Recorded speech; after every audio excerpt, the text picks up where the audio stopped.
Interconnected ocean, a vast blue expanse critical to life on Earth.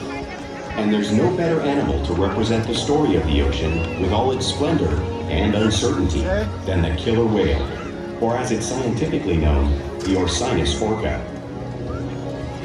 The orca lives in every corner of the ocean, from the Arctic to the Atlantic, the Southern to the Indian, to the mighty Pacific and beyond.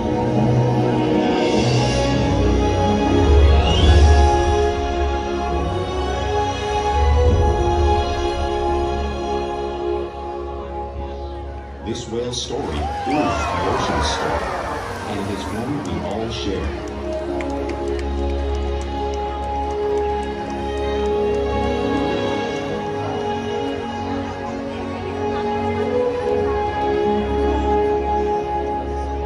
Welcome to SeaWorld's Orca Encounter. I'm Delaney, and I'm honored to introduce you all to this intriguing and majestic animal.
While they are found in every ocean, orcas living off the coast of Iceland are quite different than those near Costa Rica.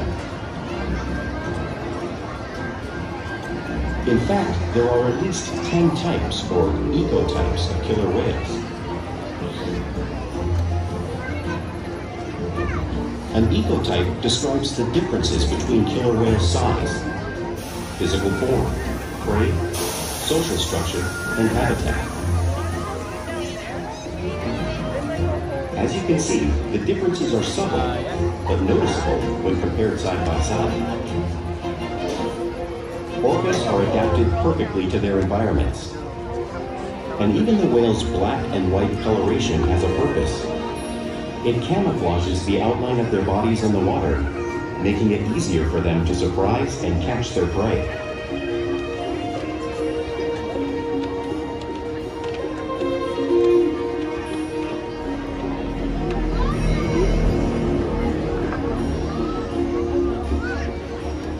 When viewed from above, the black of the whale blends in with the dark depths of the ocean.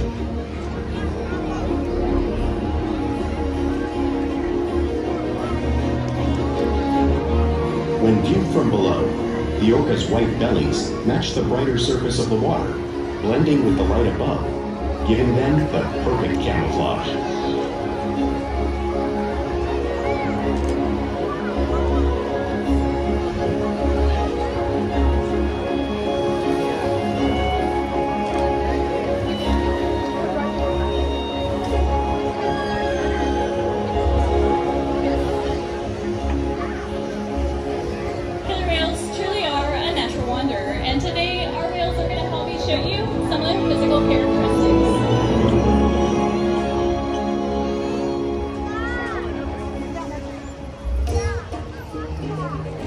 Their blowhole is perfectly designed for getting a quick breath at the surface of the water.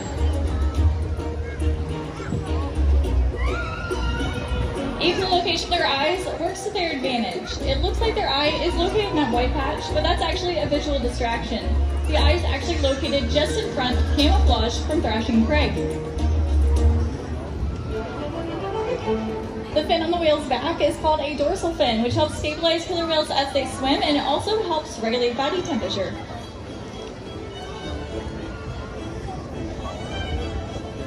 The large flippers on either side of the whale's body are called pectoral flippers, and these are used mainly for steering and stopping. Pectoral flippers also have 5 bony digits inside of them, just like the human hand.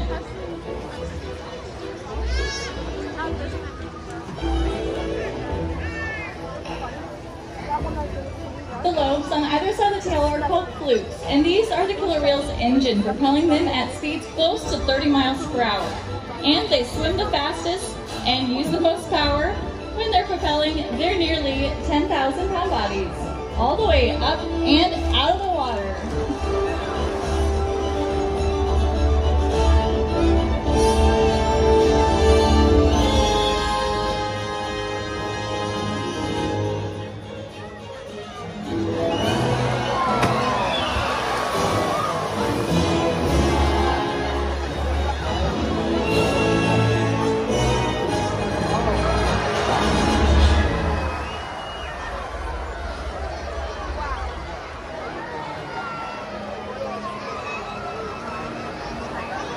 Killer whales are highly social animals with a well-defined social structure. An orcapod is always led by a female. Though just half the size of her male counterpart, she is in charge. It's all about attitude, not size.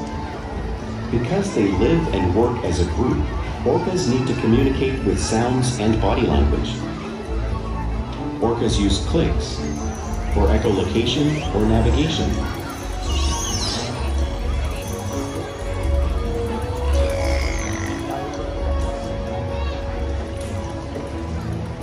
Whistles to socialize in the pod.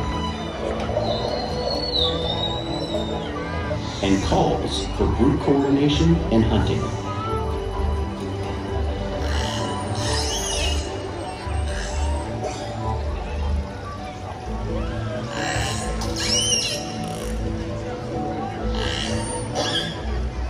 Vocal development studies here at SeaWorld show that early on, calves learn vocalization from their mothers. But as they grow, they learn from others close to them as well.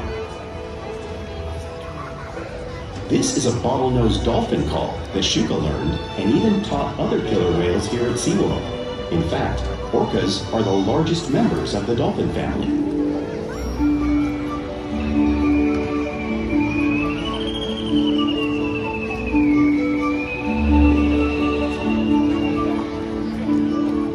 Whales here and in the wild use vocalization to communicate all the time.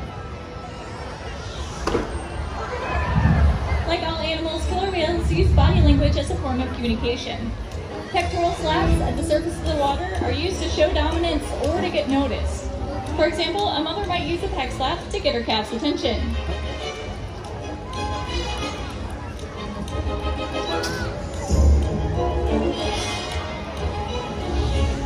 But when a killer whale really wants to be heard, they preach.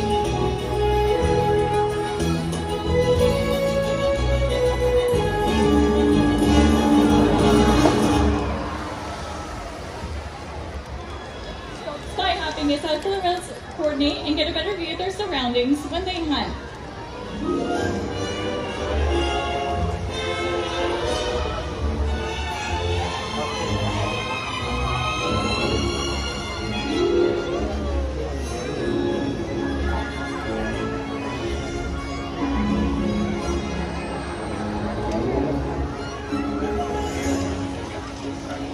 Fluke slaps are another form of communication the killer whale uses in the wild and here at SeaWorld.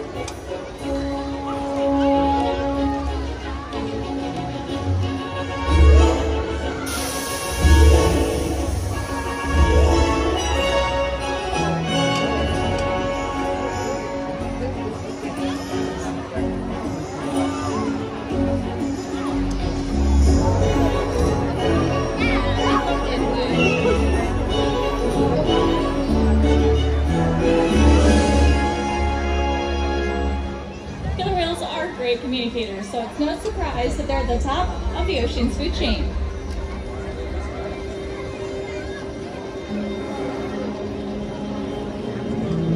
Killer whales work together to rear their young, protect their pod, and most importantly, pursue and catch their prey. Every day they cooperate to survive in the wild oceans of the world. The orca's hunting techniques are as varied as the whales themselves. Norwegian killer whales will circle herring, herding them together. The whales use sounds to coordinate with each other and to disorient the herring. With the fish confused and contained, the whales stun them with their powerful tail flukes, making for an easy meal.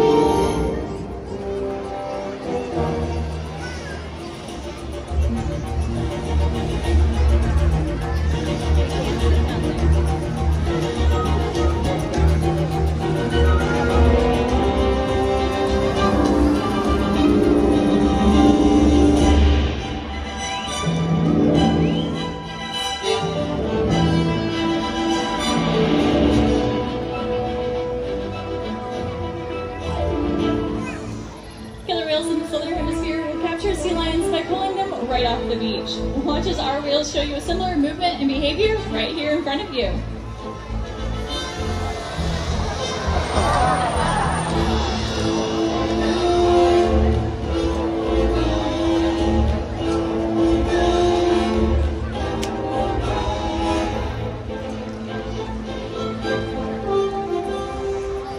And Arctic orcas will create waves that wash over floating ice, knocking unsuspecting seals right into the water. Watch as our whales show you the same wave-making technique at the front of the pool, demonstrating one of many complex and impressive hunting strategies that killer whales have developed around the world.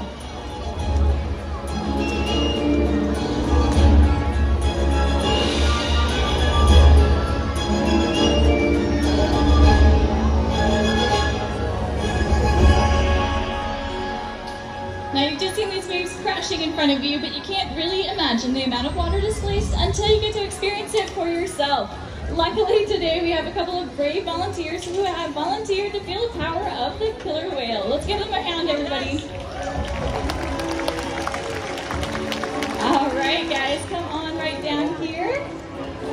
You're gonna grab a seat on this box. You're gonna hold on tight. The whales are on their way.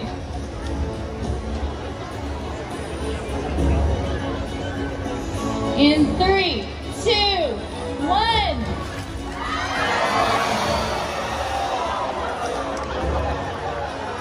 Oh man, that was amazing! Give them a hand, everybody. High five. Awesome job, guys.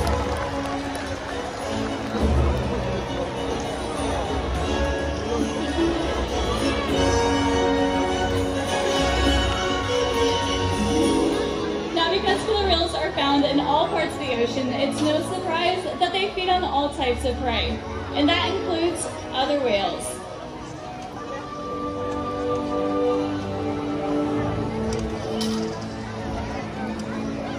The blue whale that you see on the screen in front of you is the largest animal on Earth. It is 5 times longer, 50 times heavier than a killer whale. So how does an orca this size prey on a whale that size out in the wild? Well, it's all possible because killer whales are the ultimate team players.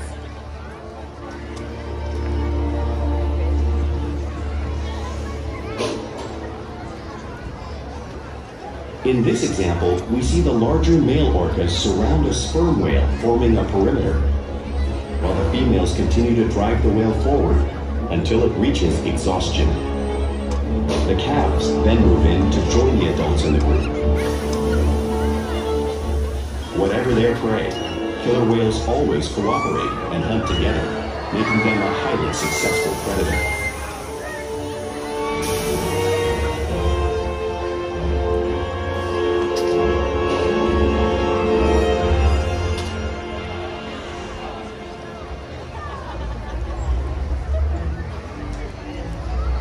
Play is an important part of everyday life for killer whales. It's how they teach their young to hunt and practice those skills as they grow. Orcas spend a lot of time interacting and showing off their playful side, both in the wild and here at SeaWorld.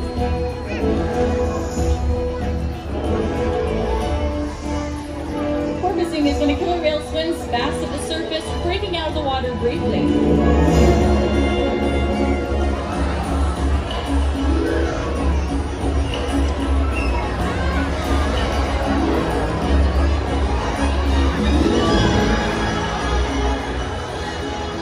You can see them do this when catching a ride in the wake of a boat or when surfing in a wave.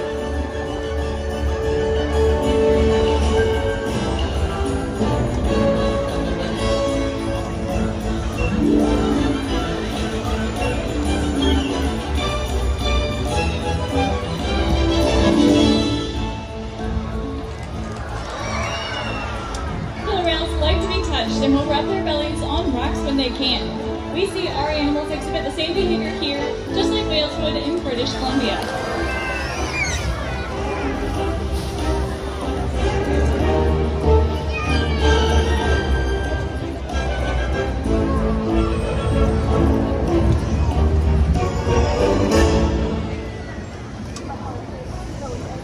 You'll also see killer whales imitate each other in the wild. We see it here at SeaWorld all the time. The whales are constantly mimicking and learning from one another.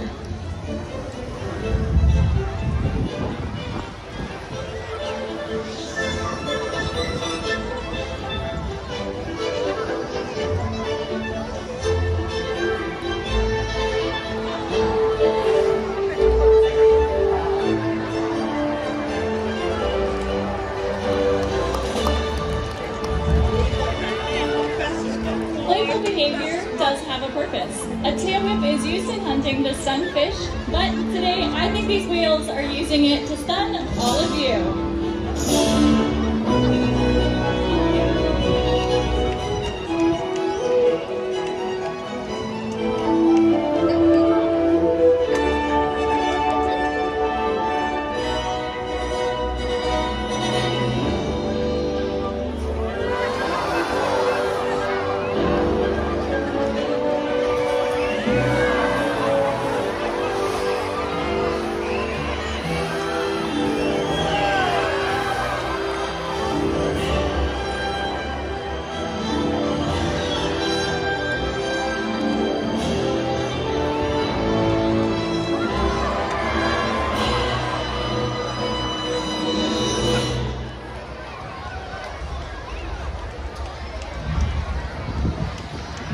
We interact with our whales all day, every day, which allows us to build trusted relationships that help us to provide optimal health care, research, and quality of life.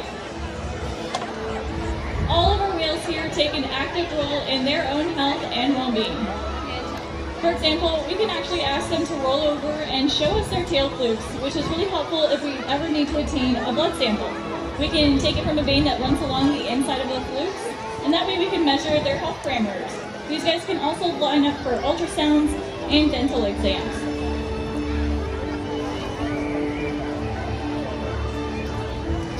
They can even slide out onto a scale, as you can see Orca doing in the video. We weigh these whales every week to make sure our younger whales are growing properly and that the adults are maintaining healthy weights.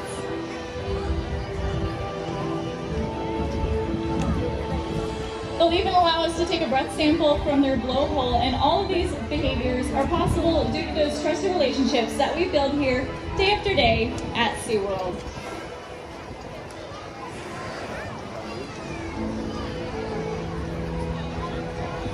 Alright guys, up here at the front of the pool, I would like to introduce you to two very special animals.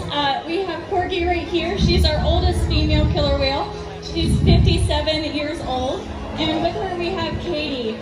Katie is one of my coworkers, and today is her last day here at SeaWorld. So everybody give her a big warm welcome. She has been a pleasure and a joy to work with in the time that I've known her.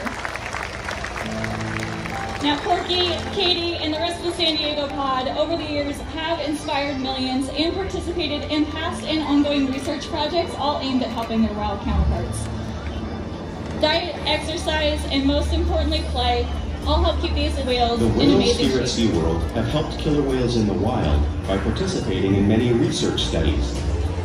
One ongoing study monitors the whale's heart rate and breathing to understand how marine noise pollution from ship engines and other sources affect wild populations. In another study, scientists from NOAA, the National Oceanic and Atmospheric Administration, took measurements of the killer whales living here, including pregnant whales. By comparing these measurements with drone footage of killer whales in the wild, scientists are able to monitor the wild population's nutritional and reproductive states. Other research has been done here at SeaWorld on the mother whale's milk composition. This research will help create an effective model to understand how toxins in the ocean impact wild killer whales and their milk supply. What we learn from the whales in our care every day is actively helping whales in the wild survive. And just by being here today, you've supported our rescue, research, and conservation efforts all around the world.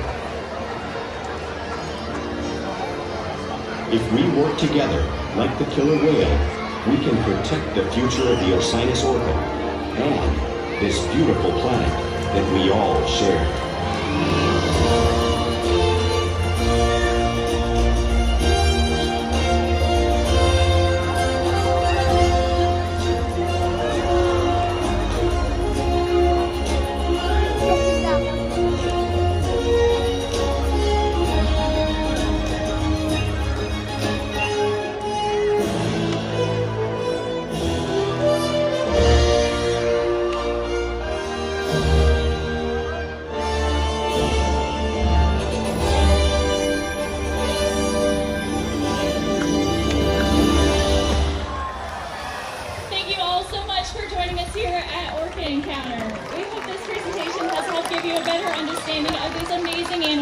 And all that they represent. And on behalf of the whales and the trainers, we hope that you enjoy the rest of your day here at SeaWorld. Goodbye.